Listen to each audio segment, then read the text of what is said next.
Hi பா, எல்லாம் எப்படி இருக்கீங்க? இன்னைக்கு நம்ம செரின் வீட்டு சாப்பாடில் இட்லி தோசைக்கு தொட்டுக்கிறதுக்கு சாம்பாரும் சட்னியும் ஒன்று பண்ண போகிறோம். ரொம்ப சூப்பரான ஒரு சாம்பாரும். நிறைய பேர் கேட்டிருந்தீங்க டிஃபன் சாம்பார் போடுங்க அப்படின்னு சொல்லிட்டு, அதனால இன்னைக்கு டிஃபனுக்கு சாம்பாரும் ஒரு சட்னியும் பண்ண போகிறோம். வாங்க, ஃபஸ்ட்டு வந்து இட்லிக்கு மாவு வந்து எடுத்து வச்சிருக்கேன். உப்பெல்லாம் போட்டு கலந்து தான் வச்சுருக்கேன். இப்போ பருப்பு எடுத்து வேக வச்சுக்கலாம். சாம்பாருக்கு முதல்ல வேக வச்சுட்டு அதுக்கப்புறமா நம்ம இட்லி ஊற்றிக்கலாம். இந்த டம்ளரில் அரை டம்ளர் துவரம் பருப்பு எடுத்திருக்கேன். ஒரு 4-5 பூண்டு பல் சேர்த்துக்கோங்க. சின்ன வெங்காயம் ஒரு 10-15 சின்ன வெங்காயம். இப்போ இதை கழுவிடலாம். 2 கேரட், சின்ன கேரட்டாக 2 கேரட்டாக இது போல் வெட்டி எடுத்திருக்கேன். தோலெல்லாம் சீவிட்டு அதையும் சேர்த்துடலாம். மஞ்சத்தூள், கொஞ்சமாக வெந்தயம் சேர்த்துக்கோங்க. ஒரு 10-15 வெந்தயம் இருக்கணும். கையில் எடுத்து பார்த்திங்கன்னா இவ்வளோண்டு வெந்தயம் சேர்த்துக்கோங்க. அதிகம் சேர்த்துக்கிட்டிங்கன்னா கசப்பாயிரும், அதனால தான். சாம்பார் தூள் சேர்த்துக்கலாம் 1. இதில் 2 ஸ்பூன் சாம்பார் தூள் சேர்த்துருக்கேன். சின்ன தக்காளியாக 2 தக்காளி எடுத்திருக்கேன். நீங்கள் பெரிய தக்காளினா 1 தக்காளி போட்டுக்கோங்க. தேவையான உப்பு, கொஞ்சம் எண்ணெய். இதில் தண்ணி ஊற்றிடலாம். முங்குற அளவுக்கு தண்ணி ஊற்றிருக்கேன். குக்கர் மூடி போட்டு குக்கர் வச்சு ஸ்டவ் ஆன் பண்ணியாச்சு. ஒரு 4 விசில் விட்டு ஆஃப் பண்ணிக்கலாம். நம்ம சாம்பார் வந்து அவ்வளோதான். இது வெந்து வந்துச்சுனாலே நம்ம கடைஞ்சிட்டு தாளிக்கிறது தான். இதுதான் நம்ம எப்பயுமே நம்ம வீட்டில் டிஃபனுக்கு பண்ணுற சாம்பார். நான் கேரட் எதுக்காக போட்டிருக்கேன்னா, கொஞ்சம் நம்ம சாம்பார் ஹோட்டல்லாம் சாப்பிட்டோம்னா சாம்பார் வந்து கொஞ்சம் இனிக்கிற மாதிரி இருக்கும். அதில் வெல்லமெல்லாம் சேர்ப்பாங்க. நமக்கு இது கூட கேரட் சேர்த்துட்டோம்னா அந்த இனிப்பு சுவை வந்து சூப்பராக இருக்கும். அதில் நம்ம வெல்லமெல்லாம் சேர்க்க தேவையில்லை. அதுக்காக தான் வெறும் கேரட் மட்டும் போட்டிருக்கேன். பெரிய கேரட்டாக இருந்தால் 1 கேரட் போடுங்க. சின்னதாக இருந்தால் 2 கேரட் போட்டுக்கோங்க, போதும். பருப்பும் அதே போல் நம்ம டிஃபனுக்கெலாம் பண்ணுற மாதிரி இருந்துச்சுன்னா கொஞ்சம் பாதி, ஒரு டம்ளர் எப்பயும் நம்ம நார்மலாக போடுறோன்னா அரை டம்ளராக நீங்கள் பருப்பு சேர்த்துக்கோங்க. அப்போ வந்து உங்களுக்கு கரெக்டாக இருக்கும். இப்போ இது வந்து 4 விசில் விட்டு வேகட்டும். நம்ம அதுக்கப்புறம் எடுத்து பார்த்துக்கலாம். பக்கத்து அடுப்பில் நம்ம இட்லி ஊற்றி வச்சுக்கலாம். இப்போ இட்லி பாத்திரம் வச்சு தண்ணி ஊற்றிக்கலாம். தண்ணி கொதிக்கட்டும், அது மூலியம் நம்ம இட்லி ஊற்றிக்கலாம். நான் வந்து எப்போவுமே நம்ம பார்த்திங்கன்னா இட்லிக்கு வந்து துணி போட்டு தான் நம்ம இட்லி ஊற்றுவோம். இன்றைக்கி எண்ணெயை தடவிட்டு நம்ம இட்லி ஊற்றலாம். இட்லி தட்டை எடுத்திருக்கேன். அதில் லைட்டாக எண்ணெய் தடவிக்கலாம். கொஞ்சமாக தடவிக்கோங்க.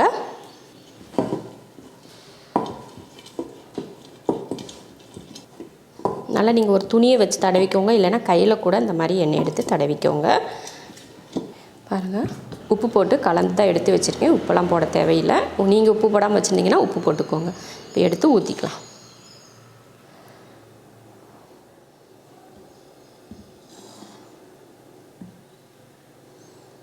தண்ணி நல்லா கொதிக்க ஆரம்பிச்சிருச்சு.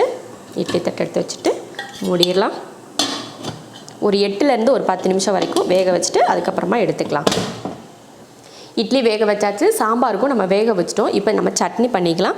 சட்னி பண்ணுறதுக்கு சின்ன தேங்காயில் அரை மூடி தேங்காய் எடுத்திருக்கேன். இப்போ தேங்காய் துருவிக்கலாம்.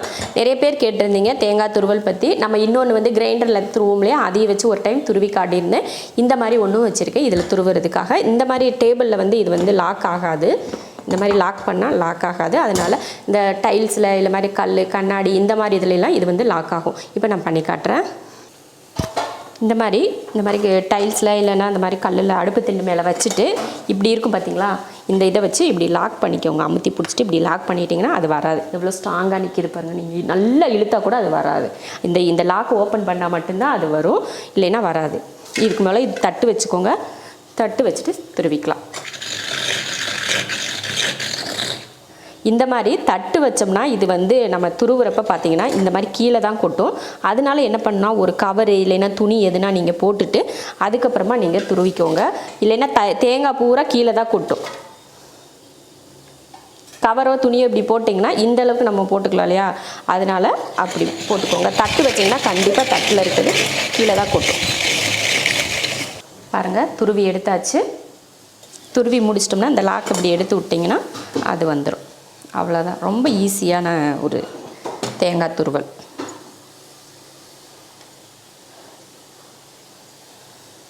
துருவுறதுக்கு பார்த்திங்கன்னா ரொம்ப ஈஸியாக இருக்கும். ரொம்ப கஷ்டமெல்லாம் இருக்காது துருவுறதுக்கு. இதோட விலை பார்த்திங்கன்னா 160 ரூபா தான். எல்லா பாத்திர கடையிலையுமே இது கிடைக்கிது. இது உங்களுக்கு சொல்லி காட்டணும் அப்படின்னு நிறைய பேர் கேட்டிருந்தீங்க. தேங்காய் துருவலை பற்றி சொல்லுங்கன்னு சொல்லிட்டு, அதனால தான் இதில் தேங்காய் துருவுவேன். கொஞ்சமாக வேணும் அப்படின்னா நம்ம கிரைண்டரில் வரும் பார்த்தீங்களா தேங்காய் துருவல், அதை நம்ம தனியாக தானே வச்சுருப்போம். அதில் கொஞ்சம் கொஞ்சமாக தூணும்னா இதை விட அதில் சூப்பராக அப்படியே உதிரியாக வரும். நான் அதுலேயும் துருவிப்பேன். இப்போ வந்து சட்னிக்கு வந்து தேங்காய், பொட்டுக்கடலை, வேர்க்கடலை எல்லாம் ரெடியாக இருக்குது. இட்லி வெந்துருச்சுன்னா நம்ம சட்னிக்கு ரெடி பண்ணிக்கலாம். இப்போ இட்லி வெந்துருச்சான்னு எடுத்து பார்க்கலாம். லைட்டாக கத்தி இல்லைன்னா ஒரு ஸ்பூனோ இல்லை குச்சியை விட்டு பார்த்திங்கன்னா நம்ம எப்போவும் சொல்கிறது தான், இட்லி வெந்திருக்கு ஒட்டாமல் வந்துச்சுன்னா வெந்திருக்குன்னு அர்த்தம். இப்போ இதை இறக்கி வச்சுருவோம். உடனே இதிலேருந்து இட்லியை நம்ம எடுக்கக்கூடாது.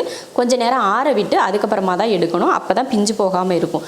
இப்போவே நீங்கள் சூடோடையே எடுத்துட்டிங்கன்னா அது வந்து இட்லி வந்து பிஞ்சு போயிடும் பாதி பாதியாக. அதனால இறக்கி வச்சுட்டு கொஞ்சம் ஆற விட்டு எடுத்துக்கலாம். பருப்புலையும் பார்த்திங்கன்னா 3 விசில் வந்துருச்சு. இதையும் இறக்கி வச்சிடலாம். இட்லியும் ஆறுறதுக்கு ஸ்டீமும் இறங்குறதுக்கு கரெக்டாக இருக்கும். இப்போ வந்து நம்ம சட்னி பண்ணிக்கலாம். சட்னி பண்ணுறதுக்கு ஒரு சின்ன பாத்திரம் வச்சுட்டு அதில் எண்ணெய் ஊற்றிடலாம். சும்மா வறுக்கிறதுக்காக ஒரு ஸ்பூன் இல்லைன்னா 2 ஸ்பூன் அளவுக்கு எண்ணெய் விட்டுக்கோங்க. ஒரு 2 பல் பூண்டை இந்த மாதிரி சின்னதாக கட் பண்ணி சேர்த்துருக்கேன். பச்சை மிளகாய் ஒரு 4-5 காரத்தை பொறுத்து சேர்த்துக்கோங்க. அடுத்து பொட்டுக்கடலை சேர்த்துக்கிறேன். நம்ம கையில் பார்த்திங்கன்னா இப்படி எடுத்திங்கன்னா ஒரு கையளவுக்கு பொட்டுக்கடலை. அதே போல் வேர்க்கடலையும் பார்த்துக்கோங்க. நம்ம கையில் இப்படி எடுத்தால் ஒரு கையளவுக்கு 2 சரி அளவுக்கு எடுத்திருக்கேன். இதை வதக்கிடலாம். நம்ம சேனலில் பார்த்திங்கன்னா இதுக்கு முன்னாடி வறுத்த பொட்டுக்கடலை சட்னி ஒரு பணியாரம் செஞ்சு வறுத்த பொட்டுக்கடலை சட்னி செஞ்சுருக்கோம். அந்த சட்னியில் வரமிளகாய் வெறும் பொட்டுக்கடலை மட்டும்தான் வறுத்துருப்போம். ஆனால் இதில் பார்த்திங்கன்னா வேர்க்கடலையும் சேர்த்து வறுக்கிறோம். அதே சமயம் பச்சை மிளகாயும் வேறு மாதிரி கலர் வந்து பச்சையாக இருக்கும் அப்படின்றதுக்காக பச்சை மிளகாய் சேர்த்துருக்கேன். அது வேறு மாதிரி டேஸ்ட் இருக்கும், இது கொஞ்சம் வேறு மாதிரி. ஏன்னா பொட்டுக்கடலை வேர்க்கடலை 2 சேர்த்து போட்டிருக்கோம் இல்லையா, ஆனால் டேஸ்ட் இது கொஞ்சம் வேறு மாதிரி இருக்கும். அவ்வளோதான். இந்த அளவுக்கு வறுத்துக்கிட்டால் போதும். அடுப்பை ஆஃப் பண்ணிவிட்டேன். ஆறுனதுமே நம்ம அரைக்கிறதுக்கு எடுத்துக்கலாம். மிக்ஸி ஜாரில் நம்ம இப்போ துருவணும் இல்லையா தேங்காய் துருவல், அதை சேர்த்துக்கலாம். சேர்த்துட்டு வறுத்த கடலை பச்சை மிளகாய் இதெல்லாம் சேர்த்துருவோம். மிளகாய் வந்து உங்கள் காரத்தை பொறுத்து நீங்கள் சேர்த்துக்கலாம். கொஞ்சம் கருவேப்பிலையும் மல்லித்தலையும் சேர்த்துக்கலாம். தேவையான உப்பு. இப்போ தண்ணி ஊற்றி அரைச்சிடலாம். சட்னி அரைச்சாச்சு. இதை ஒரு பாத்திரத்துக்கு மாற்றிடலாம்.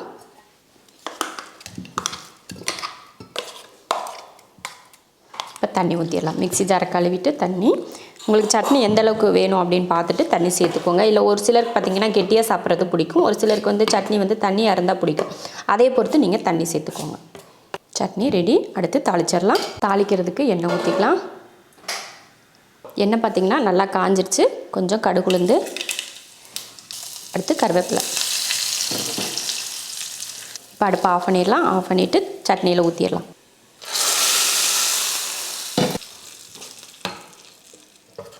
அவ்வளோதான், சட்னி ரெடி ஆயிடுச்சு. இப்போ இட்லி பார்த்திங்கன்னா கொஞ்சம் நேரம் ஆறிடுச்சு, ஒரு 2 நிமிஷத்துக்கிட்ட. இப்போ எடுத்துடலாம். பாருங்கள், இட்லி எடுத்துடலாம். இன்னும் கொஞ்சம் நேரம் நல்லா ஆறுனா இந்த ஒட்டாமல் வரும். கொஞ்சம் நான் சூடாக இருக்கிறப்பவே எடுக்கிறேன், அதனால தான் ஒட்டிட்டு வருது. இதுக்கு தான் பேசாமல் நம்ம இட்லி துணியில் ஊற்றிட்டோம்னா நமக்கு எந்த பிரச்சனையுமே இருக்குது, அந்த மாதிரி ஒட்டிட்டு வராது. துணியை மட்டும் நம்ம அலசிக்கலாம் அடுத்தடுத்து ஊற்றுறதுக்கு. இப்போ வந்து இதுக்கு மேலே நம்ம துணி வச்சு ஊற்றுறதோ இல்லை இதுக்கு மேலே மறுபடியும் எண்ணெய் தேய்ச்சி ஊற்றணும்னா மறுபடியும் இதை கழுவிட்டு மறுபடியும் எண்ணெய் தேய்ச்சிட்டு இப்படி ஊற்றணும் இல்லையா. அதனால் அவசரத்துக்கு வந்து எண்ணெய் தேய்ச்சி ஊற்றுறது வந்து கொஞ்சம் இதாக வேலை கொஞ்சம் கெடுதலாக இருக்கிற மாதிரி இருக்கும். அதனால் துணியை வச்சிட்டோம்னா அடுத்தடுத்து துணியிலே ஊற்றுறது ஈஸியாக இருக்கும். இப்போ இட்லி ஊற்றி எடுத்தாச்சு. உங்களுக்கு ஒரு நாள் இட்லி தட்டில் எண்ணெய் தடவி இட்லி ஊற்றுறது சொல்லணும் அப்படின்றதுக்காக தான் இன்றைக்கி நான் துணி இல்லாமல் இட்லி ஊற்றி காட்டினேன். இப்போ இட்லியும் ரெடி ஆயிடுச்சு, இந்த மாதிரி சட்னியும் ரெடி ஆயிடுச்சு. அடுத்து சாம்பார் ரெடி ஆயிடுச்சான்னு பார்த்துடலாம். பருப்பு வேக வச்சு ஸ்டீம் நல்லா இறங்கிருச்சு பாருங்கள். பருப்பு நல்லா வெந்திருக்கு பார்த்தீங்களா. இதை கடைஞ்சி விட்டுருவோம். நம்ம தண்ணியை வடிச்சிட்டு கூட நீங்கள் கடையிறதுனா கடைஞ்சிக்கலாம். இப்போ தண்ணியை வடிச்சிட்டு நான் கடைஞ்சி எடுத்துக்கிறேன். இப்போ கடைஞ்சிடலாம். கேரட்டோடையே சேர்த்து நம்ம கடைஞ்சிடணும். பாருங்கள், கடைஞ்சாச்சு. கேரட்டு பருப்பு எல்லாம் சேர்த்து ஒன்றா கடைப்பட்டுருச்சு. இப்போ நம்ம வடித்து வச்சுருக்கோம் இல்லையா தண்ணி, அதையும் சேர்த்துடலாம். பாருங்கள், சாம்பார் ரெடி ஆயிடுச்சு. சாம்பார் இதுக்கப்புறம் நம்ம கொதிக்க வைக்கவெல்லாம் தேவையில்லை, கரெக்டாக இருக்கும். அந்த வெந்தது வந்து சரியாக இருக்கும். இதில் கொஞ்சம் மல்லித்தலையை கட் பண்ணி போட்டாச்சு. போட்டு இப்போ தாளித்து ஊற்றிடலாம். ரொம்ப சிம்பிளான சாம்பார் இது. நம்ம சட்னி தாளிச்சோம் இல்லையா, அதுலேயே தாளிச்சுக்கலாம். எண்ணெய் காஞ்சதுமே கடுகு உளுந்து, கொஞ்சம் பெருங்காயத்தூள், அடுத்து கருவேப்பிலை. அவ்வளோதான். அடுப்பை ஆஃப் பண்ணிவிட்டு சாம்பாரில் ஊற்றிடலாம்.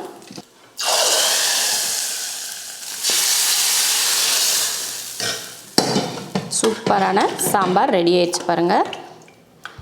இட்லி, தோசை, சாதம் எல்லாத்துக்குமே இந்த சாம்பார் சூப்பராக இருக்கும். சாம்பாரும் ரெடி ஆயிடுச்சு, சட்னியும் ரெடி ஆயிடுச்சு, இட்லியும் ரெடி ஆயிடுச்சு. நீங்கள் இட்லிக்கு பதில் தோசை ஊற்றுறதுனா கூட ஊற்றிக்கலாம், அது உங்கள் விருப்பம். தோசை ஊற்றிக்கோங்க, பணியாரம் ஊற்றிக்கோங்க, இல்லை இட்லி எது வேணாலும் நீங்கள் ஊற்றிக்கலாம், அது உங்கள் விருப்பம். இப்போ எல்லாமே ரெடி ஆயிடுச்சு பாருங்கள். இப்போ நம்ம பரிமாறிக்கலாம். சுட சுட சாஃப்டான இட்லி, பொட்டுக்கடலையும் வேர்க்கடலையும் சேர்த்து போட்டு சட்னி ஒன்று சூப்பராக அரைச்சிருக்கோம். அதே போல் பார்த்திங்கன்னா சாம்பார், ரொம்ப ஈஸியான ஒரு சாம்பாரும் செஞ்சுருக்கோம். அருமையான சாம்பார். இந்த மாதிரி சாம்பார் நீங்களும் பண்ணி பாருங்கள். ரொம்ப ரொம்ப அருமையாக, காய்கறி எதுவுமே போட வேணாம், கேரட் மட்டும் நீங்கள் போட்டுட்டிங்கன்னா அந்த சாம்பாரில் நம்ம ஹோட்டலில் எல்லாம் சாப்பிடுவோம் பார்த்திங்களா, அதே டேஸ்ட் அப்படியே கிடைக்கும் நமக்கு. ரொம்ப அருமையாகவும் இருக்கும், அதே சமயம் ரொம்ப ஈஸியாகவும் இருக்கும். இது வந்து இட்லி தோசைக்கு மட்டும் இல்லை, பொங்கலுக்கும் நல்லாயிருக்கும், அதே போல் சாப்பாட்டுக்குமே ரொம்ப ரொம்ப நல்லாயிருக்கும். இந்த சாம்பார் கண்டிப்பாக ரொம்ப ஈஸியான ஒரு சாம்பார். நீங்கள் செஞ்சு பார்த்துட்டு மறக்காமல் கமெண்ட்டில் சொல்லணும். அதே போல் சட்னியும் பார்த்திங்கன்னா ரொம்ப சூப்பரான ஒரு டிஃப்ரெண்ட்டான ஒரு சட்னி. ரெண்டு சேர்ந்து சாப்பிட்றப்போ எத்தனை இட்லி சாப்பிட்றோம், எத்தனை தோசை சாப்பிட்றோன்ற கணக்கே நமக்கு தெரியாது, அந்தளவுக்கு சாப்பிடுவோம், அந்தளவுக்கு ருசியாக இருக்கும். ரெண்டும் செஞ்சுக்கிட்டிங்கன்னா நீங்களும் இது போல் செஞ்சு பார்த்துட்டு எப்படி இருக்குன்னு சொல்லிவிட்டு கமெண்ட்டில் சொல்லுங்கள். பிடிச்சிருந்தா லைக் பண்ணிவிட்டு ஷேர் பண்ணிவிட்டு நம்ம செரின் வீட்டு சாப்பாடு சேனலை சப்ஸ்கிரைப் பண்ணி பக்கத்தில் இருக்க பெல் ஐக்கானை கிளிக் பண்ணி வச்சுக்கோங்க. அப்போ தான் நான் போடுற வீடியோவோட நோட்டிஃபிகேஷன் உங்களுக்கு வரும். இப்போ நம்ம சாப்பிட போகலாம்.